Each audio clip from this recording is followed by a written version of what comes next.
This is Dolany TV, ladies and gentlemen. Good evening and welcome back to another edition of Edmonton Oilers discussion. Oh yeah, baby, we're back. It's been a hot, long, smoky weekend. The lungs are hating me for it. I mean, I'm heavy breathing after coming running down the stairs here to do this video, but oh my goodness, friends.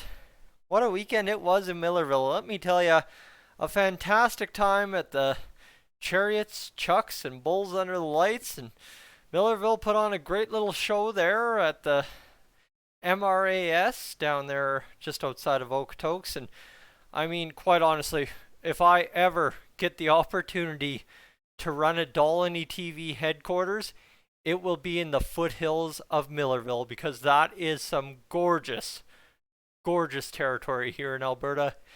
If you haven't gone out and visited it, you have to friggin' do it. It is unreal. There are some sites, hills on the road from Okotoks to Millerville that, quite honestly, at 10 in the morning after just eating breakfast, completely take your breath away.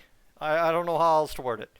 Honestly, me and my production manager for the weekend, we could not believe it driving out there.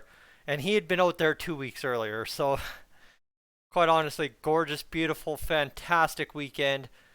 And of course, my production manager taking care of a guy coming all the way from up north of Calgary down there to Okotoks, Millerville area. Scored me a big old case at Costco of BioSteel for the weekend. That's what you saw me hucking there on all the community posts all weekend long. And trust me, hey, you know what? You can get upset with me about advertising BioSteel. They ain't paying me to do it. I'm trying to hope they're gonna one day pay me to do it. And my friends, if you're new to the channel and you're like, man, I signed up to watch this video for Oilers news, trust me, it's coming.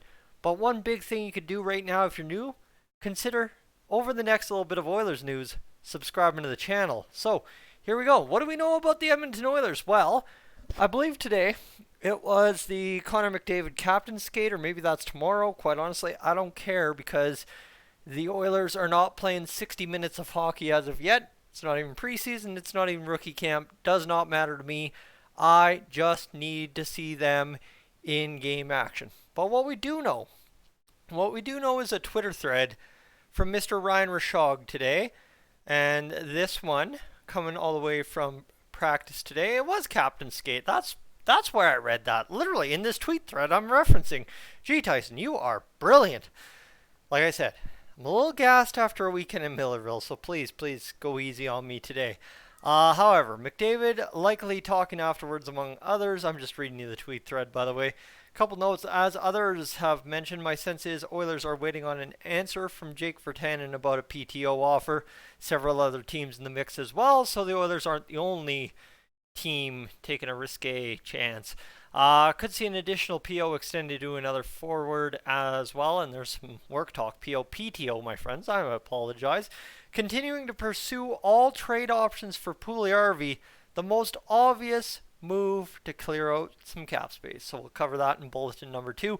If it doesn't happen, they can still start with what they've got, but it'll be razor thin margin budget wise and could cause issues later in the season. Again, Ben Bishop is right there for the cherry picking, my friends. Give up that draft pick. You're in win now mode. Get that cap, and away you go.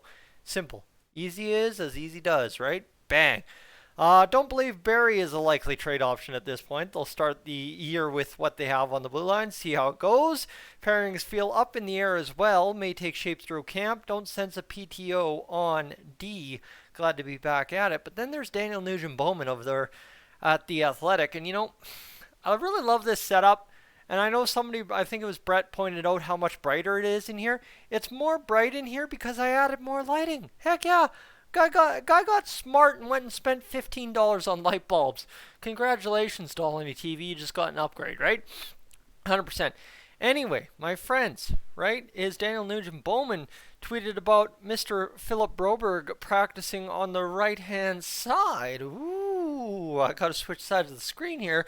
I don't know if I'm on the right side of the screen right now, but just for the dramatic effect of talking about switching sides, Philip Broberg going from the left to the right. And now all of a sudden we got a potential camp complication here that involves Tyson Barrie, despite Ryan Rishaug saying we don't very much so see that happening. But when in doubt, my friends, when it comes to Edmonton Oilers hockey, never count anything out because anything can happen. I mean, that's hockey in general. And I mean, I just rewatched an interview I did following the Cold Lake Ice defeating the St. Paul Canadiens 4-3 in Game 7 to win the series 4-3 in overtime, with the Ice winning all 4 games of the series in overtime. That series was a mess. But I believe head coach of the Cold Lake Ice in that interview dropped a line similar to what I just dropped. Sorry, it's been a weird day. I've been moving some buttons behind the scenes here on Dolany TV, and there's a reason I referenced that, because I had to do that to move a button somewhere else in the media world for myself. However, that did not pan out. That is fine. We will move on, and we will carry through to what we're covering tonight, the Edmonton Oilers. Jake Virtanen, PTO, I mean, I can have my say, you can have your say. End of the day, it's going to be what it's going to be, right? We don't make those decisions. We can say it's a bad decision. You can say it's a great decision. Again, why a guy that just petered out, right? Even before anything. I honestly don't know how to word things without getting in legal trouble, okay? I just don't want to say anything about anything there. But right, he goes out to Russia, kind of, I think he's still there. And we haven't heard whispers here nor since until the Oilers became a possibility. Now there's several other teams in the mix, and at the end of the day, it's just going to be what it's going to be. I tried to do a video on this Thursday night before I left for Millerville. I got 3 minutes into it, and I'm like, dude, I am out. I am not even getting into this mess. I don't want any part of what the online realm for this is going to be. So, quite honestly, don't ask me, bro. I don't even want to comment, because I don't want to say something out of turn that one way or another gets me somewhere I shouldn't be. So best case scenario with Jake Virtanen, forget about it. Don't make it happen. Let's just move on. Secondary to that, what do we got? Yes, Puljujarvi trade. Yeah, yes, Puljujarvi trade. That's what we got going on. And let me tell you, I really hoped this was over with, right? We finally came to a conclusion that Puljujarvi was going to come into camp, work hard, and now, I mean, okay, honestly, I do have a background connection to Ryan Rishaug. I'm going to just air that out here, so just anyone who thinks, right, obviously, everybody has their opinions on Oilers media guys, and I don't want to be a guy that seems like I'm in favor of one guy and not in favor of the other, whatever it might be. However, right, Ryan Rishaug comes out of kind of left field today and proposes, well, you got to keep the open door for trading Puljujarvi simply because that's the easiest option.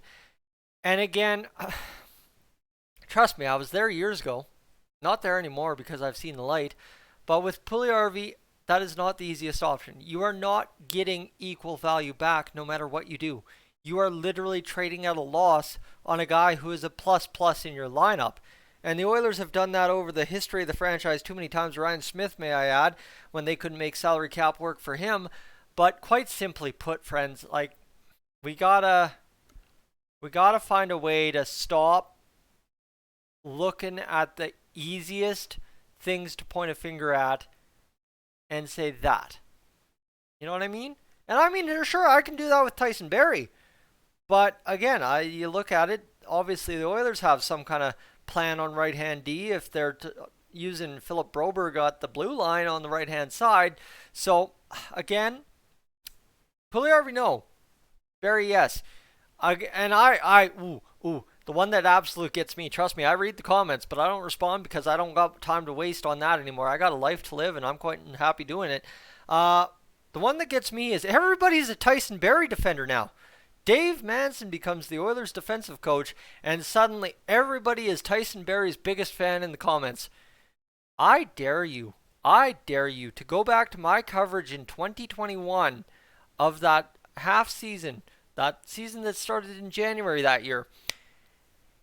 You tell me how big of fans everybody was of Tyson Barrie. And you tell me the people that are commenting now how big a fan they are of Tyson Barrie. How big a fan they are of Tyson Barrie. Everybody calls me out on turning fade on Yes Puljujarvi or whatever you want to say, or turning fade on this guy or whatever. But Everybody else is allowed to do it and it's perfectly fine. I take offense. Quite honestly, I do. Simply because you don't just put a guy on blast 100% of the time and then as soon as, they want to get rid of him. No, he's amazing. He's amazing. When, quite honestly, it's the easiest option. Everybody will do that with Puljujarvi. When I said give up on Puljujarvi 3 years ago, everybody said, no, we got to keep Puljujarvi. We got to keep Puljujarvi. Now Tyson says, we got to keep Puljujarvi, and everybody says, no, we got to keep Barrie and get rid of Puljujarvi. When in 2021, man, we got to get rid of Tyson Barrie. Banana Town's bonkers is how I describe Oilers fans. It's not a bad thing. I'm not trying to insult anyone.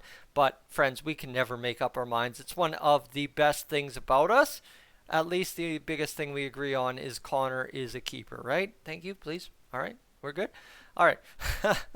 As you can tell, I'm really not here to discuss the Oilers. I'm just here to get in front of the camera and kind of yammer on about useless stuff. Right, that's yes, Puljujarvi and my thoughts there. I guess you could say, secondary to that, Tyson Barrie, I've already explained that as well. Simply put, just trade him. Just trade him. Free up that $4.5 million cap space. Move Philip Broberg to right-hand D. You're not talking about playing Broberg on the first-line defense because that's where Barrie is. Barrie spent, and the reason Barrie was so good, and the reason everybody loves Barrie, is because he was properly deployed under Dave Manson on the third pair and as a power play specialist. Trust me, Evan Bouchard can be your second pair defenseman, fill those power play roles, and you're laughing about your embarrassment of riches having Philip Broberg on the right-hand side of D, and either Ryan Murray or Marcus Niemelainen on the left, where everyone's saying Marcus Niemelainen's got to have this mega power year anyway. So, quite honestly, friends, I don't see how we're losing here by not having Tyson Barrie on the team. And sorry, I'm just trying to squish a spider against my wall. That's the second spider within 2 inches I've killed this week. However, right, there you go. That's my thoughts on Tyson Barrie. So I think that makes it, quite simply put, easy to understand. And Philip Broberg to right-hand D, we've already covered that. And I think, friends, we are pretty much done here. Other than back to it, I am trying to get out to a preseason game. So if anyone's scored some preseason tickets or will be scoring some preseason tickets, let me know. It was quite weird going up to Edmonton last April, and I ran into one guy in the lobby at Rogers Place, and then I actually sat next to a guy who's watched all any TV, and I tried to keep my mouth shut all game about it while the Jay Woodcroft photo was blowing up on Twitter. And then secondary to that, like, I showed him the Twitter photo, and he's like, wait, and I'm like, oh boy, this is interesting. It was great. It's great to meet anyone that watches the show, because honestly, it even surprises me when my friends in real life tell me, hey, I watch every episode, man, you do great. And I'm like, because I literally, you just watched this, whatever this was, right? So that's all I'm saying is it's if it's something a bunch of people are saying they're going to one certain preseason game, I'll try and book something for the preseason and get up there and at least come shake some hands and say thank you. Because quite honestly, you guys have stuck with me through thick and thin, and we're going to try and do it all again this year, because you know that button I was pushing in the background didn't turn out for me, so guess you're stuck with me this fall, winter, spring, summer. Because yeah, you betcha the Oilers are winning that cup in June, hopefully. That's the plan. Now, they aren't going to win it, and I'm not going to guarantee it, but hey, you got to have some hope going in, and I think if you watch any of the coverage from the captain's skate with Nuge and Connor, they got pretty much the same plan, but a little bit more realistic about how they're going to get there. Friends, I'm Tyson. This is Stolany TV. Thank you so much for tuning in this evening. I am up on out of here.